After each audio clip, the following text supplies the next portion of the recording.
Hacking hacking hacking hacking hacking hacking कब तक चलेगा ये हैकिंग। कभी मेरी personal details like true colour की एक्सेस साइट से लेके जेंडर, मेरे पर्सनल डिटेल्स, प्लेस वगैरह सब कुछ डार्क वेब में 1 रुपये से भी कम प्राइस में ये बेचा जा रहा है। और कभी मेरे भीम यूपीआई के सारे एक्सेस आईडी को अमेजन की वेब सर्विस में अपलोड किया जा रहा है पब्लिकली। और कभी मेरे बैंक अकाउंट से करोड़ों रुपए से लेके 50 लाख तक ऐसे ही चुटकियों में वो ले जा रहा है हैकर्स। तो आप सब क्या कर रहे हैं यार, कोई मुझे ऐसे तो बता दो कैसे मैं ऐसी ऑनलाइन फ्रॉड से बचूं, कैसे मैं खुद को प्रोटेक्ट करूं इसी ऑनलाइन सर्विस से, कैसे क्या मैं ऑनलाइन इंटरनेट चलाना छोड़ दूं भाई। ये सब डाउट का आज होने वाला है पर्दाफाश। इस वीडियो पे मैं हूं आपके होस्ट एंड दोस्त एंड टेक गाइड टीटी, और मैं आप सभी को बताने वाला हूं कैसे हम इस काम से बच सकते हैं। जी हाँ, अभी मैं फिलहाल के लिए आपको बता देना चाहूंगा, इंडिया पे अभी एक ट्रेंडिंग न्यूज चल रहा है। भीम यूपीआई जो 17 लाख यूजर्स थे भीम यूपीआई का, जो कि भारत इंटरफेस फॉर मनी बहुत ही पॉपुलर है, गवर्नमेंट का द्वारा प्रमोट किया गया एप्लीकेशन, उसी से जो 17 लाख का यूजर्स था उन्हीं को डाटा का अभी हैक कर दिया गया है। और उसी हैक का पर्सनल डिटेल्स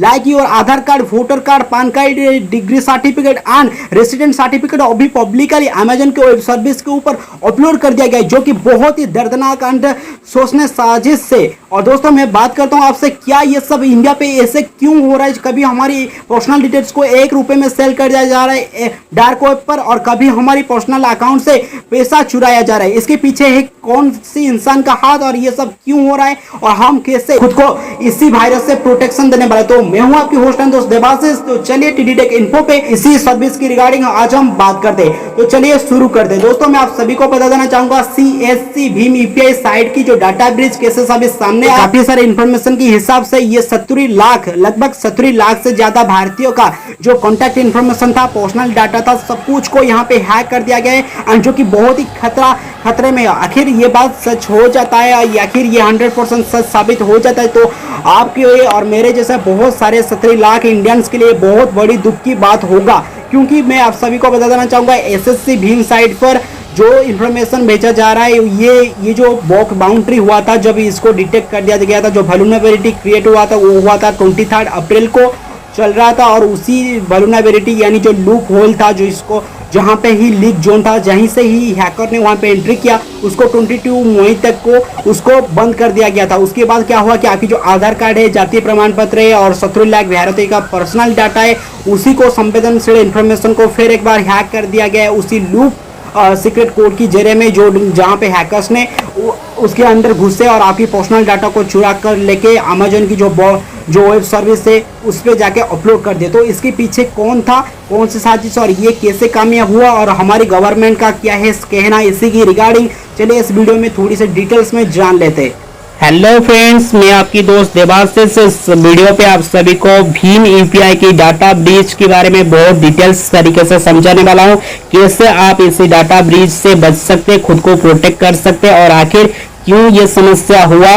और इंडिया पे ये बहुत बड़ी समस्या हो चुका है, 7 मिलियन से ज्यादा यूजर्स की डाटा हैक हुआ है। तो चलिए इस वीडियो पे थोड़ा डिटेल्स में समझ लेते हैं।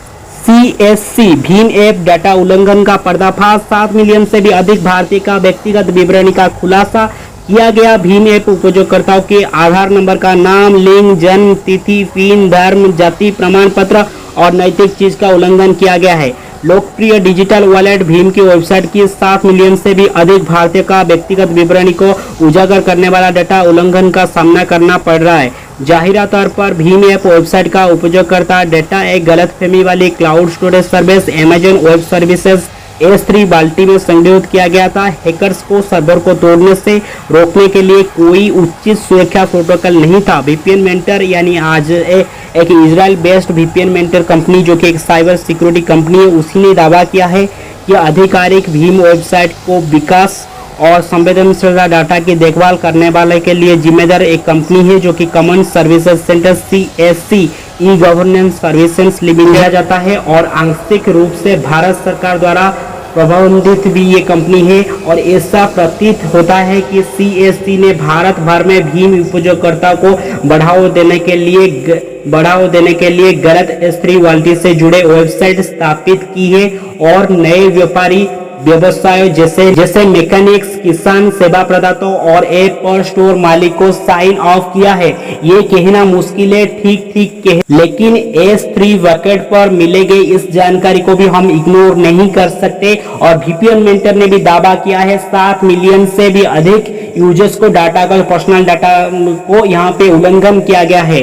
और VPN मेंटर की इसी दावे के दौरान हम यहाँ पे देख सकते हैं कि उजागर किया गया उपयोगकर्ताओं के डाटा का आकार लगभग 409 GB डाटा होगा, जिसमें संवेदनशील जानकारी शामिल है, जिसमें नंबर, नाम, लिंग, जन्मतिथि, स्थायी खाता संख्या यानी पैन, एकीकृत भुगतान इंटरफेस, UPI आईडी सहित आधार कार्ड तक भी शामिल है। जाति और धर्म प्रमाण पत्र की प्रतिज्ञा, आवासीय विवरणी के साथ उपयोगकर्ता की तस्वीर, पासवर्ड, डिग्री प्रमाण पत्र, वित्तीय और बैंकिंग एप्स की स्क्रीनशॉट, फॉर्म ट्रांसफर का जेरॉक्स कॉपी, सब कुछ यहाँ पे, और आपकी फिंगरप्रिंट तक भी यहाँ पे मौजूद है। नोट करने वाली चीज यही है, हमारी समझ ये है कि कुछ लोग शायद ग्रामीण क्षेत्र में है जो कि साइन अप नहीं कर सकते, इसी वजह से उनका जो फिंगरप्रिंट देते हैं, उंगली की छाप देते, वो KYC वेरिफिकेशन किया गया था भीम UPI के दौरान, जो भी अभी एक अनसिक्योरिटी हो चुका है, जिसका फिंगरप्रिंट भी वो पब्लिकली पोस्टेड हो चुका है अमेजन क्लाउड सर्विस में, जहां पे आप भी चले जाए वहां पे आप सिंगल टैप करके देख पाएंगे, जो कि बहुत बड़ी समस्या होकर आज पैदा हो चुका है। अभी हम बात करते हैं CSC भीम वेबसाइट और क्लाउड स्टोरेज सर्वर में भेजना पड़ता पहली बार 23 अप्रैल को लगा, और ये जो बॉक्स था, ये बॉक्स पहले 23 अप्रैल को पता चल गया। VPN मेंटर ने दावा किया है कि उसने 28 अप्रैल को भारतीय state emergency response team CERT इनके साथ संपर्क किया था। बाद बारे ने शिकायत पर जवाब दिया अगले दिन, और कहा जाता है कि 22 मई को भीम क्लाउड स्टोरेज सिस्टम पर सुरक्षा को बढ़ाया दिया गया था। UPI आईडी, डॉक्यूमेंट स्कैन और बहुत कुछ के साथ संवेदनशील सरासर विषय की जानकारी गहराई तौर पर यहाँ पे मौजूद था। भीम उपयोगकर्ता की डाटा का एक्सपोजर और एक हैकर के लिए एक बैंक की पूरे डाटा इंफ्रास्ट्रक्चर तक पहुंच सकता है। मतलब भीम UPI पे आपकी जितने भी डाटा मौजूद है उसी को यूज करके कि हैकर चुटकियों में आपकी बैंक खाता को खाली करवा सकता है। और इस वीडियो पे मैं आपको 5 प्रो टिप्स दूंगा, जिसको आप यूज करते हैं तो आप अपने पैसों को, आपकी जिंदगी को बचा सकते हैं इसी में दाग लगते हुए। तो चलिए इस प्रो टिप्स को एक बार सुन लेते हैं। अभी मैं बात करता हूँ अपनी लाखों उपयोगकर्ताओं की खाता जानकारी के साथ सार्वजनिक डोमेन में इस तरह की संवेदनशील वित्तीय डेटा होने या आपराधिक हैकर को हाथ में लगने से कैसे बचाया जा सकता है। अविश्वसनीय रूप में छल, अवहेलना और उजागर लोगों की चोरी करना आसान है। इसी UPI पेमेंट रिलेटेड इश्यू के बारे में NPCI यानी national payment corporation of India ने अपनी प्रतिक्रिया दिया है। NPCI ने बोला कि हम कुछ समाचार रिपोर्ट में जो आया है कि जो दावा किया जा रहा है कि भीम UPI के डाटा उल्लंघन किया है, भीम UPI में डाटा ब्रीच हुआ है, इसको NPCI ने इग्नोर किया है। NPCI की कहना यह है कि इससे कुछ नहीं हुआ है, भीम ऐप में कोई डेटा समझौता नहीं हुआ है और सभी अभी भी सुरक्षित है। फिर भी ये जो दावा आ रहा है इसके दौरान देखिए अभी तक तो ये ऑफिशियली कंफर्म नहीं हुआ है कि यहाँ पे डाटा ब्रीचेस हुआ या नहीं, पर जो मिले हुए जानकारी के हिसाब से डाटा लीक हुआ है। सो आप खुद को कैसे इससे बचा सकते हैं उसका तरीका मैं बताता हूँ। पहला तरीका है, आपको इसी वक्त कुछ भी कॉल आ जाए या मैसेज आए बैंक की तरफ, बताया जाए कि हम बैंक की तरफ से बोल रहे या UPI के थ्रू से बतला रहे, आपका OTP वेरिफिकेशन कीजिए या 2 स्टेप वेरिफिकेशन कीजिए या कुछ भी पिन चेंज कर लीजिए, ऐसे कुछ बोला जाता है। कुछ भी जानकारी अपनी पर्सनल डिटेल्स उनसे शेयर मत कीजिए मेरे दोस्त, और ऐसे कॉल को हमेशा इग्नोर करें। और आपको कभी भी डाउट होता है कोई प्राइवेट नंबर से कॉल आ रहा है जो कि स्टेट से बाहर है, तो उसको इग्नोर करना ही आपसे बेहतर होगा और अपना पिन को वेरीफाई कर लीजिए।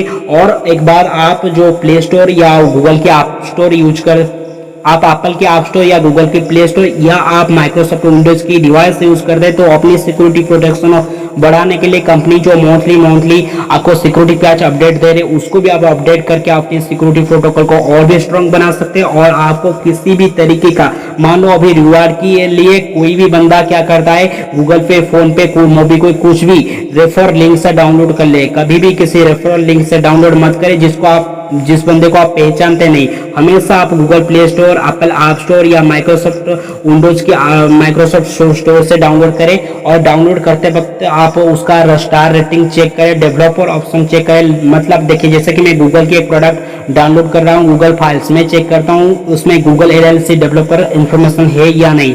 ऐसे करके आप खुद की इन्फॉर्मेशन को बचा सकते हैं दूसरों से ब्रीच होने से। अभी तक तो कोई ऑफिशियली कंफर्मेशन नहीं आया है भीम यूपीआई की डाटा ब्रीच हुआ है और ये ऑफिशियली इग्नोर कर रहे हैं। आप खुद को कैसे बचा सकते हैं ये आपकी जिम्मेदारी है। जो चीज मैंने इस वीडियो पे बताया, जो इंस्ट्रक्शन मैंने आपसे शेयर किया, जो एडवाइस मैंने आपको दिया, उसको ही से फॉलो कीजिए। अनजान कॉल को इग्नोर करें। किसी के साथ अपने मोबाइल नंबर के OTP, CVV, personal data, card details या यूपीआई वीपीए तक कुछ भी शेयर मत कीजिए मेरे दोस्त। और किसी अनजान लिंक यानी एपीके को अपने डिवाइस में डाउनलोड मत करें। ऐसे मोबाइल एप्लीकेशन से बचे, खुद को बचे। फिर मुलाकात होगी ऐसे interesting and technology related video के साथ। तब तक जय हिंद, वंदे मातरम।